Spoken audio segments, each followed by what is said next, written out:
This video is brought to you by Mine.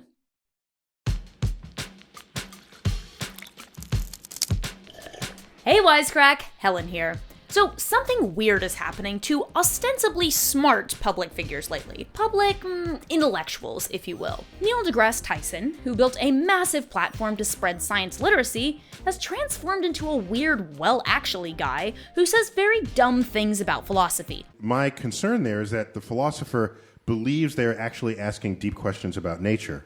And to the scientist, it's, what are you doing? Why are you wasting your time? Well, why are you concerning yourself with the meaning of meaning? Which I am still very mad about, Neil. Then there's your Elon Musk type, who has leveraged his fortune and fame to become a self-appointed spokesman on a wide variety of issues, while routinely giving out information that is either bonkers or just plain deceptive to the point that even I, a once self-proclaimed Elon Musk fangirl, can no longer stand behind him.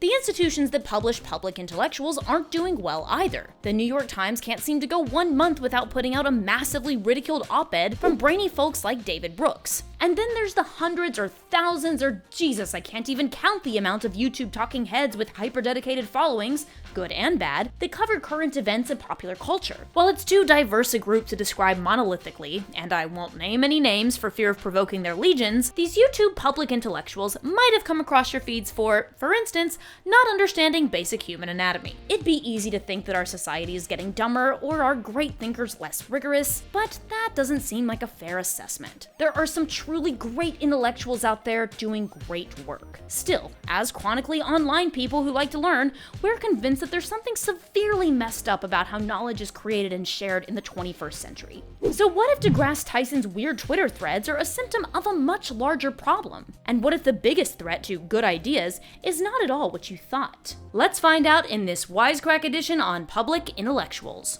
What happened? But first, here's a bad idea: letting your personal data float around the internet forever. This week's sponsor is Mine. Mine is a really helpful and free-to-use smart data assistant. These days, it's easy to feel like your data is out of your hands, but Mine helps you discover where it is and what kind of data is out there. The process is really simple and quick. All you have to do is go to samemine.com using the link in the description and sign in using Google, Microsoft, or Yahoo. It'll give you a summary of everything that your email is attached to. You can see how many companies hold your data and see if they're storing sensitive stuff, like identity or financial information. When you move over to your footprint, you can see every company that holds your data and the risk of data breach. There are so many sites I haven't used for years that are still collecting my data, which sucks. So it's great I can just send a request to have it removed. Take control of who has your information by looking into Mine today. Click the link in the description to check it out for free. It is a strange time for our society, intellectually speaking. The amount of money flowing into foundations, both liberal and conservative, to produce new and original research is unprecedented. Authors are paid tens of thousands of dollars to speak to private and public groups of curious minds. There are whole conferences dedicated to exploring new and disruptive ideas. And places like YouTube have reduced the traditional media stranglehold on the dissemination of ideas. If there's a marketplace of ideas where information, good and bad, gets to duke it out for supremacy, one might think this is a kind of golden age. But not many do. So what's going on? To figure that out, let's talk about what scholar Daniel Dresner calls the ideas industry, a vast ecosystem of thought production that stands in contrast to the intellectual landscape of decades past. For Dresner, a public intellectual is a person who comments on a variety of ideas. They know enough about many things to be able to point out intellectual charlatans. They expose accepted wisdom when it doesn't stand up to scrutiny, and for this, a public intellectual is crucial to democratic discourse. They span the ideological spectrum. People like William F. Buckley, Bertrand Russell, or James Baldwin. The French love them, and people like Jean-Paul Sartre, Simone de Beauvoir, and Michel Foucault were superstars in the bistro-lined streets of their native country. They went on TV and radio and criticized their government's foreign policy. They would debate about race and racism, and so on. Public intellectuals still exist, but for everyone you can name, there's probably a dozen pseudo-intellectuals who come to mind much more easily, what Dresner calls thought leaders, a horrific invention of the ideas industry. You probably know the type. Someone with a big idea, an idea that will revolutionize everything. If a public intellectual curmudgeonly points out what's wrong with everyone else's worldview, a thought leader is an evangelist for their own. Public intellectuals tread carefully and weigh evidence. Thought leaders have a product to sell. And sometimes, public intellectuals are seduced into becoming thought leaders themselves. Enter Amy Cuddy. Cuddy is a social psychologist who spent the first few years of her career doing the normal academic thing: researching, publishing, thinking. Then, in 2010, she published a paper suggesting that one's posture could have effects not only on their psyche, but their biochemistry. By doing a power pose, say, a person could not only experience feelings of power, but raise their testosterone and reduce the levels of cortisol, the stress chemical, in their blood. Intimidated before your big sales meeting? Do a power pose. Gotta ace an exam? Power pose. Stuck on Dark Souls? Stand up, put your legs in a wide stance, and pick that controller back up, my guy. It's not just defeating demons, though. Cuddy and her fellow researchers suggested this simple hack might be of particular use to those who feel chronically powerless. Whether it's because you're the grunt in an organization, or because you belong to a social group that has been, in scientific terms, screwed by society. 2 years later, Cuddy would go on to give a TED Talk about the topic that would become the platform's second most popular, with over 40 million views. The implication, of course, is that if you're powerless in society, the power pose can help you climb to the top of the social hierarchy, thus combating inequality. And I realized that she had not just faked it till she made it, she had actually faked it till she became it. Also, TED Talk tickets are between $5,000 and $10,000. I don't make the rules. While Cuddy is no doubt an academic, her TED success had launched her into the role of a thought leader, as author Anand Giridharadas writes in his book, Winners Take All. Her academic work now was competing with a budding speaking career and a self-help book. She was named a game changer by Time magazine in 2012. She had a product, and that product was the power pose. Of course, as an academic, she was interested in other kinds of research that, in theory, she would also like to expose to a wide audience. But instead of boosting her other work, her TED fame did the opposite, as Giridharadas notes. Despite Cuddy's rising fame, she found herself in a dilemma.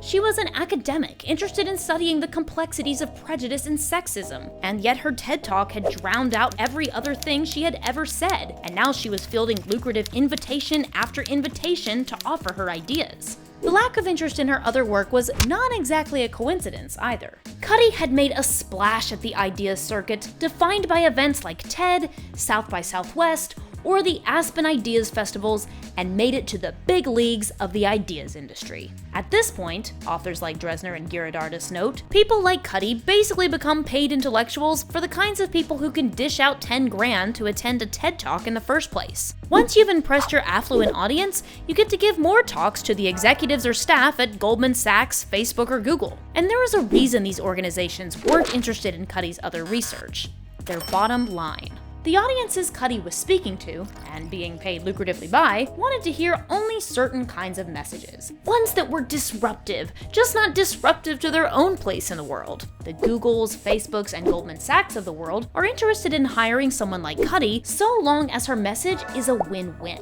The power pose is a safe solution to, say, workplace sexism. No complex changes to company culture have to occur. And, most importantly, nobody has to lose any money. What especially moved such audiences, Giridharadas writes, was the rendering of social problems as unintimidating, bite-sized, digestible. Now, Cuddy isn't some lone wolf. She exists amidst a ton of names you probably recognize who write books that end up in airports, give talks at big conferences, and get referenced by important people doing important things. And their lifeblood comes from the corporate benefactors that like their win-win mentality. And this isn't without consequence. Harvard Business School professor Gautam Mukunda argues that Wall Street clings to power by promoting ideas that promote the rightness of that power. They reward those that agree with them and punish those who don't. As Upton Sinclair said, it is difficult to get a man to understand something when his salary depends on not understanding it. The result can be an entire society twisted to serve the interests of its most powerful group. We can also compare it to someone like Sheryl Sandberg, who wanted to offer a win-win solution to sexism by encouraging women to lean in. Of course, serious scholars, Cuddy included, understand that these problems are far too complicated to have any quick fixes. But complexity is not what the ideas industry is interested in. Cuddy isn't getting into the door at the Coca-Cola Center for Civil and Human Rights, which is a real thing, by asking hard questions about why union leaders in their South American bottling plants have repeatedly disappeared. But she might get a fat check for explaining to their head of progress how workers can personally grow by feeling more confident. Cuddy is an interesting example precisely because she seems acutely aware of these problems, becoming a fascinating subject for Ghirardellis' book to document. But Cuddy's introspection is not universally present in the many thought leaders speaking to anyone who can cut a 50-grand check. And make no mistake, that's really how much some of them get paid. Historian Niall Ferguson reportedly received $50,000 to $75,000 per speech. Malcolm Gladwell also reportedly receives over $50,000 per speech. And if you were mad that Hillary Clinton was getting $200,000 to speak to a bunch of Wall Street execs, it's common practice for tons of politicians, including every ex-president, like George W. Bush and Bill Clinton, with the rare exception of Jimmy Carter. It's not that every idea any of these people ever had is bad. While we might say, hey, get paid, who cares? It creates a perverse incentive for intellectuals and ex-politicians to not rock the boat too hard, unless they want to miss out on hundreds of thousands of dollars. This incentive also creates an echo chamber of ideas paid for and consumed by the people running the world. As Ghirardellis writes, the money can liberate the top thought leaders from the institutions and colleagues that might otherwise provide some kind of intellectual check on them, while sometimes turning their ideas into advertisements rather than self-contained work.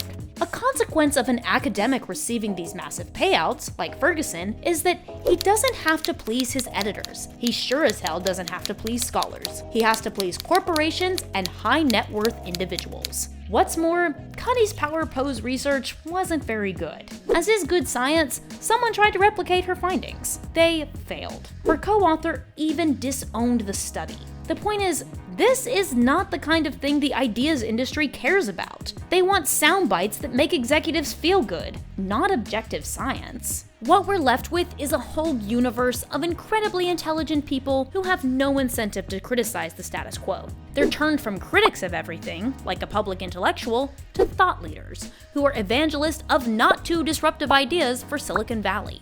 As Dresner writes, TED Talks are designed for thought leaders to appeal to plutocrats. At less than 20 minutes, they are mercifully short, a perfect format for potential patrons. The working rich are busy people operating on a compressed schedule. You have certainly encountered many trendy ideas secreted by the ideas industry and its corporate benefactors. The very real and cool practice of mindfulness meditation has been stripped of anything that might mess with worker productivity, as we discussed in our episode on the topic. Malcolm Gladwell's idea of 10,000 hours has come under scrutiny for just being outright wrong. Then there's something like the 4-hour work week, which promises your regular economic output if you only work 4 hours by underpaying overseas personal assistants. Of course, TED Talks and speaking gigs aren't writing Neil deGrasse Tyson's bad takes on philosophy or a legion of rage-filled YouTube screeds, but the public sphere of ideas is being injected by a steady stream of TED heads, leading to shallow takes that make easy targets for long invectives. We're left debating with a torrent of trash instead of quality ideas, and the pressures felt by Cuddy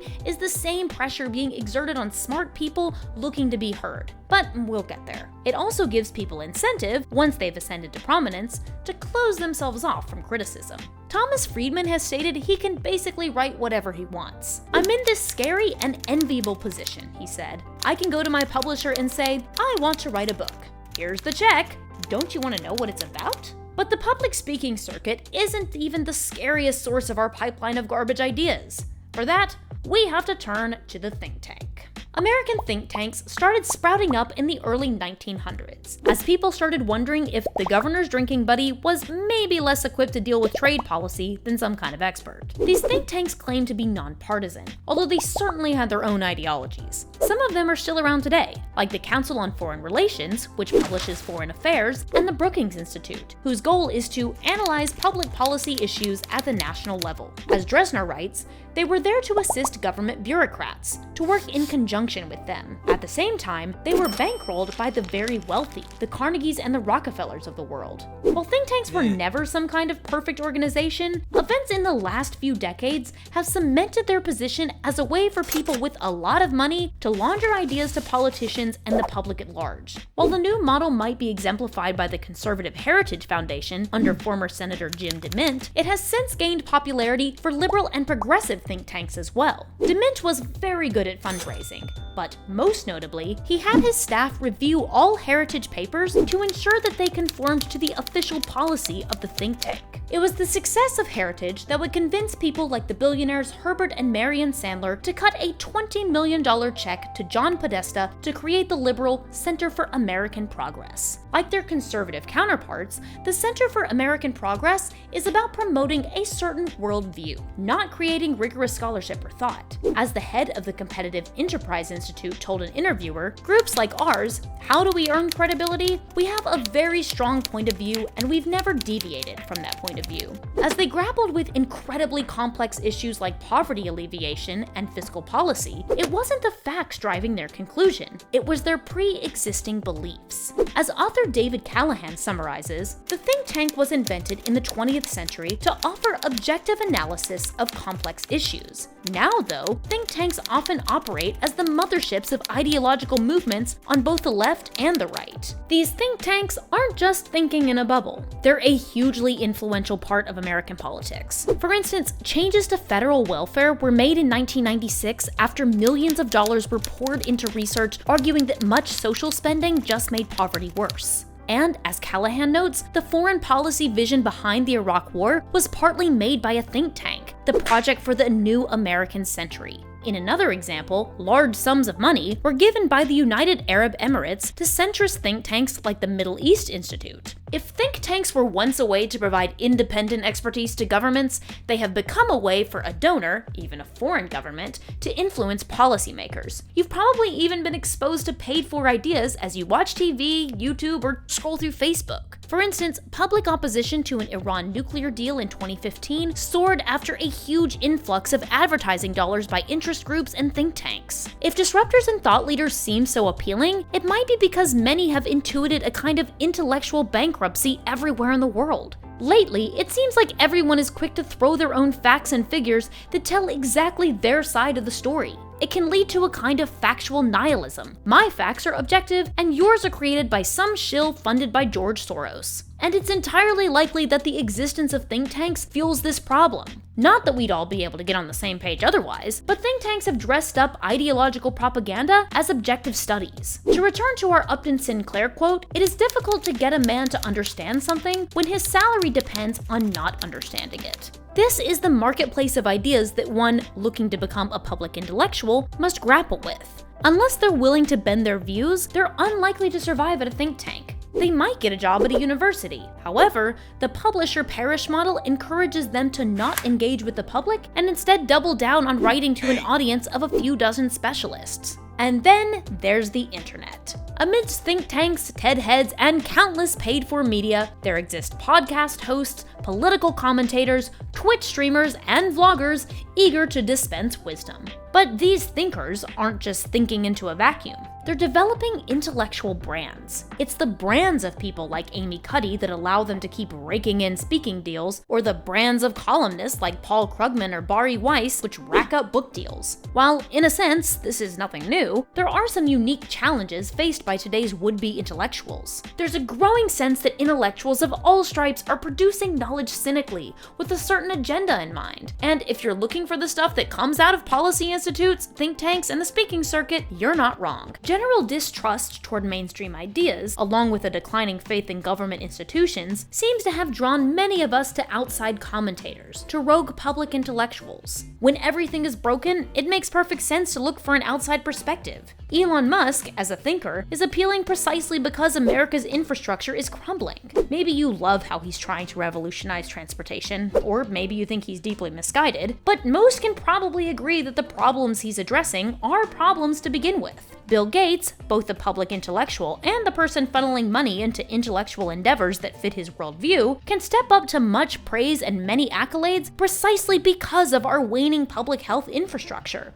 But what's going on with Neil? If the marketplace of ideas loves one thing, it's competition. And if you're looking to craft an intellectual brand, you've got to outcompete the rest. As David Carr wrote in 2012, the now ancient routes to credibility at small magazines and newspapers, toiling in menial jobs while learning the business, have been wiped out, replaced by an algorithm of social media heat and blog traction. Social media, especially Twitter and Facebook, have made it possible to very easily quantify the currency an idea has via engagement in shares. If I'm getting retweeted more, I'm being heard more, and I'm winning in the ideas industry, on my way to book deals, New York Times columns, and lucrative speaking gigs. And while this might be the pinnacle of the marketplace of ideas, it's also exposed a problem with that market. Markets are great at finding the equilibrium of supply and demand. It can really help me decide how to price my 80 potatoes so I can sell them all. But this mathematical equation doesn't solve for truth. It does, however, find out exactly how many people want to retweet Neil deGrasse Tyson complaining that a marriage story should be called a divorce story.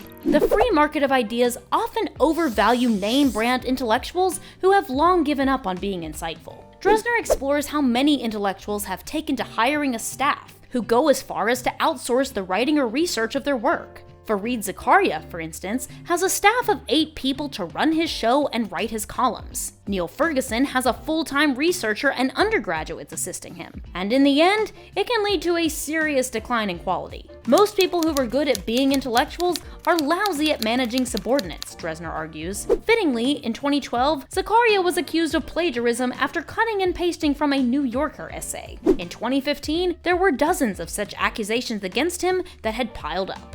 It shouldn't be surprising that the majority of dialogue happening on YouTube or Twitter is the slam dunk.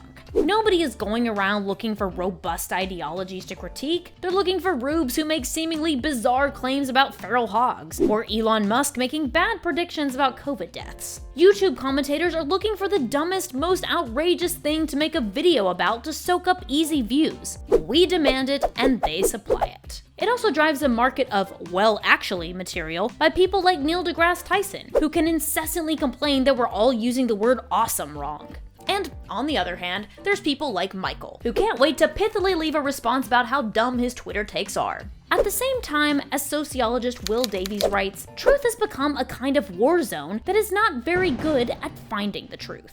Truth, he argues, comes from dialogue and consensus, not from a weird fetishization of conflict and debate. When scientists, for instance, are trying to create a COVID vaccine, the guy shouting "debate me" about his theory of microscopic minions is not the missing piece of the scientific puzzle. There are certainly public intellectuals still out there, and like all things, there are good ones and bad ones. But the actually terrifying thing is how hard it is to navigate where good information is. Even as a chronically online millennial, I can't help but question every single item that comes across my newsfeed. Is it some thought leader shrieking into the void? Is it some paid-for think tank study? But what do you think? Has the rise of the thought leader ruined intellectual discourse? Is Twitter making any search for objective truth impossible? Let us know in the comments. Big thanks to our patrons for all your support. Hit that subscribe button like you're retweeting deGrasse Tyson's bad hot take, and as always, peace.